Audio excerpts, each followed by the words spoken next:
Good morning दोस्तों, नमस्कार, सत श्री अकाल, जय हिंद, वंदे मातरम, भारत माता की जय। मैं रविंद्र कुमार की पाठशाला में आपका स्वागत करता हूं। मैंने STCW कोर्स किया था। STCW कोर्स करने के पीछे भाई मैंने काफ़ी संघर्ष किया, जो मैं 2014 से ट्राई कर रहा था करने के लिए, लेकिन 2014 से कोई मुझे भाई जरिया नहीं मिला। कभी एक दो लोगों से पूछा जो शिप में काम करते थे मर्चेंट नेवी में, लेकिन उन्होंने कुछ ऐसा बता नहीं पाया। लेकिन मैंने कोशिश किया कि भाई चलो एक बार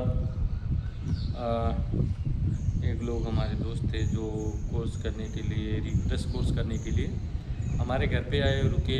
फिर मैंने उनके साथ, हमने कहा चलो मैं चलता हूँ यार कॉलेज में भी और पता करता हूँ कैसे होता है।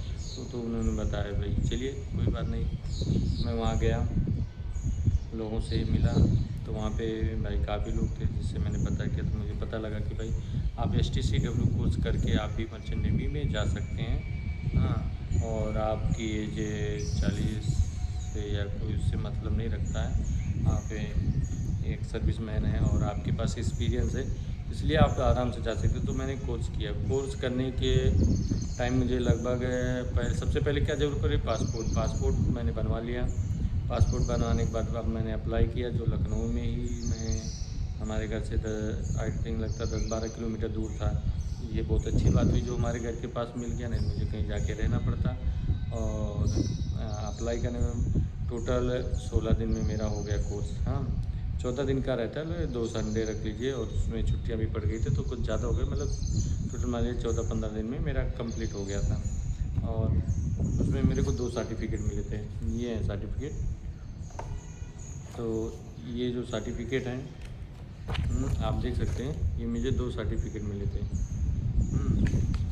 अब इन सर्टिफिकेट में मैंने जो भी चीज़ें की, STCW कोर्स में 2 चीज़ें होती हैं। एक होता है आपका PSSR और उसमें होता है elementary first aid, fire fighting के, और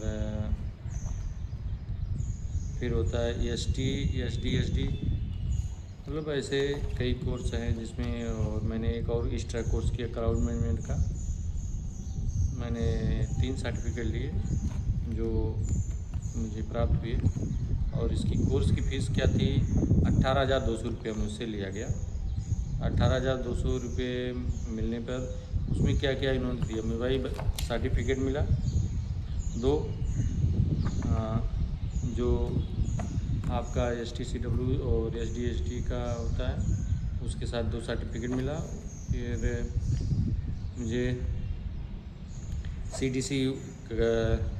CDC उन्होंने अप्लाई कर दिया, कॉलेज वालों ने CDC अप्लाई कर दिया। CDC भी मेरा आ गया, आप वीडियो में देख सकते हैं हमारे। और CDC कैसे अप्लाई करते हैं, कितना टाइम लगता है, कैसे उसका स्टेटस चेक करते हैं, उसको भी देख सकते हैं। CDC अप्लाई करने के बाद आप SID कार्ड के लिए अप्लाई कर सकते हैं। अब इसके बीच में मैंने क्या क्या किया, भाई क्लास होती है, क्लास में आपको एक चीज़ ध्यान रखिएगा जो मुझे 6-7 दिन के बाद पता लगा था, लेकिन कुछ लोगों को पता था। आप जब भी क्लास करने जाते हैं तो उसकी E-लर्निंग और असाइनमेंट आप पहले से कंप्लीट करके रखें, जिससे आपको दिक्कत नहीं पड़ेगा। आप क्या कीजिए, जब आपका इंडोर्स हो जाता है, क्लास चालू हो जाते हैं, 1 या 2 दिन के बाद स्टार्ट कर दीजिए, क्योंकि भाई उसमें बहुत टाइम लगता है, बहुत मेहनत लगेगा। आप उसको पढ़ते रहिए, उसको एग्ज़ाम मतलब करते रहिए। जो भी क्वेश्चन आंसर आते हैं उसके अंदर भी आते हैं, असाइनमेंट में भी आते हैं। तो आप दोनों E-लर्निंग भी कंप्लीट कीजिए 100% और असाइनमेंट भी कंप्लीट कीजिए, जिससे आपको क्या होगा, आपका टाइम से आपका ये सर्टिफिकेट देख रहे हैं, जो सर्टिफिकेट मेरे हाथ में है, ये सर्टिफिकेट आराम से आपका जनरेट हो जाएगा। यदि आप टाइम से नहीं करेंगे तो आपका सही प्रकार से जनरेट नहीं होगा, आपको भी समस्या का सामना करना है। एग्ज़ाम आपका ज़रूरी, एग्ज़ाम से पहले कर लें, और एग्ज़ाम करने के बाद आपका सर्टिफिकेट 2 से 3 या 1 हफ्ते के अंदर आपका जनरेट हो जाएगा। आप डाउनलोड करा लें उसको, आपका लेमिनेशन करा के आप अपने पास रख लें। और दूसरी चीज़ है, यही सर्टिफिकेट सब चीज़ें उसमें अपलोड होती हैं। CDC के लिए आप ये ध्यान दें कि भाई आपका कॉलेज आपको अपलोड कर रहा है कि नहीं कर रहा है, उससे संपर्क बनाए रखें, उसका नंबर रखें, क्योंकि आप सब करके आ जाएंगे, वो CDC अपलोड नहीं करेंगे, टाइम लगेगा, आपका डॉक्यूमेंट नहीं सबमिट होगा तो आपका लेट आएगा CDC। इसलिए काफ़ी टाइम कभी कभी प्रोसेस में लग जाता। तो आप ऐसी चीज़ नहीं। मेरा अप्लाई करने के बाद, डॉक्यूमेंट सबमिट होने के बाद, मुझे लगता है 35 दिन के अंदर मेरे पास CDC आ गया मेरा। मेरे पास मेरा CDC आ गया 35 दिन के अंदर। और आप CDC आ जाए तो आप अपना उसके पहले रिज्यूम भी बनाएं और कंपनियों में भी अप्लाई कर सकते हैं। क्रूज में, MSC में, अपना जो भी है आर्मी से रिटायर्ड जो हैं आर्मड में भी कर सकते हैं। ऐसे कई जगहों पे आप अप्लाई कर सकते हैं, जिससे आपको बहुत फ़ायदा मिलेगा। और भाई इंटरव्यू जो होता है इंग्लिश में होता है, ज़्यादातर इंटरव्यू इंग्लिश में होते हैं। और आपका कभी भी देखिए, कोई भी कंपनी आपको फ्रॉड कर सकती है, जो मतलब रजिस्टर्ड कंपनियां नहीं है। आप उनके साइट पे जाइए कंपनी के, जो भी उस पर अप्लाई कीजिए। और आपको भी फॉल्स कॉल आ रहे हैं, तो आप इस चीज़ का ध्यान दें कि भाई फॉल्स कॉल कहाँ से आ रहे हैं और कैसे हैं।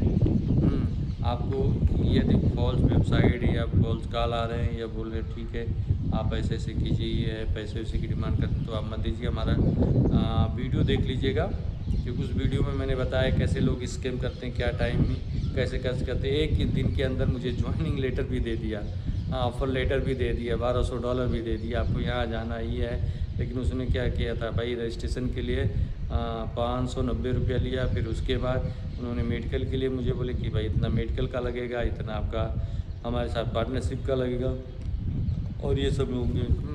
मैंने उनसे कई क्वेश्चन की, फिर क्वेश्चन करने के बाद मुझे पता लगा कि भाई सही नहीं है। तो आप वीडियो चेक कर लीजिएगा, देख लीजिएगा हमारे यूट्यूब चैनल पे, सिप की पाठशाला पे, जिससे आपको सही प्रकार की इन्फॉर्मेशन मिले। और ये सब जब कंप्लीट हो जाता भाई, ये डॉक्यूमेंट जब आपके कंप्लीट हो जाते हैं, तो आप ये चीज़ ध्यान दीजिएगा कि ये डॉक्यूमेंट अपने साथ रखिएगा। क्योंकि कभी कभी पासपोर्ट जब आप ट्रेवलिंग करेंगे या सिर्फ जाने वाले होंगे, आपके इमिग्रेशन या आपका जो फ़्लाइट के लिए जाएंगे जहाँ पे, वहाँ पे चेक हो सकता है भाई आपका CDC सही होना चाहिए। CDC इंडियन है तो बहुत बढ़िया है आपका, कि जिस भी कंट्री के आप हैं, एनी वन कंट्री के आपका CDC होना चाहिए। और आपका पर्सनल कंट्री का है तो बहुत बढ़िया है, इसको लेकर साथ में रखिए। आपका येलो फीवर कार्ड, उसके बाद आपका PCC, और जो भी डॉक्यूमेंट है, पासपोर्ट, CDC, आप एक छोटे से पाउच में बना के रख लीजिए, जो कमर वमर में लगता है वो उसके साथ। और अपना एक बैग रखिए, इसमें ये सब डॉक्यूमेंट रखिए, क्योंकि कभी भी ज़रूरत पड़ सकती है चेक करने के लिए। और बाकी सामान आप अलग रखिएगा। इस चीज़ को आप ध्यान दीजिएगा। CDC आप जब ऑनलाइन एग्ज़ाम देते हैं तो भाई देखिए, ऑनलाइन एग्ज़ाम देते हैं तो आप अपना सब कुछ कंप्यूटर के ऊपर ध्यान पे रखिए, क्योंकि सामने कैमरा लगा रहता है। और कैमरे में आप कुछ करेंगे, इधर उधर मुड़िए ऐसे करेंगे, तो कैमरा आपको आउट कर देगा, आप फेल हो जाएंगे। आपको दोबारा देना पड़ेगा। एक दिन के बाद आपको जो भी फ़ीस लगती है, मेरे ख्याल से 200-300 रुपये फ़ीस लगती है, उसके लिए अप्लाई करना पड़ेगा। इसलिए आप आराम से बैठ के सीधा सामने कैमरे के सामने देखते रहिएगा, एग्ज़ाम के टाइम में। इस चीज़ को ध्यान दीजिएगा।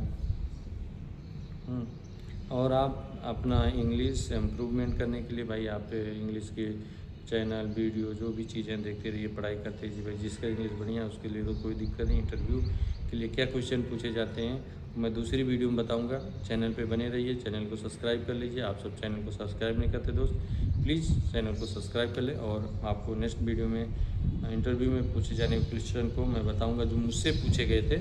मैं उसको नोट करके आपको बताऊँगा क्या क्या पूछे गए थे। Thank you very much.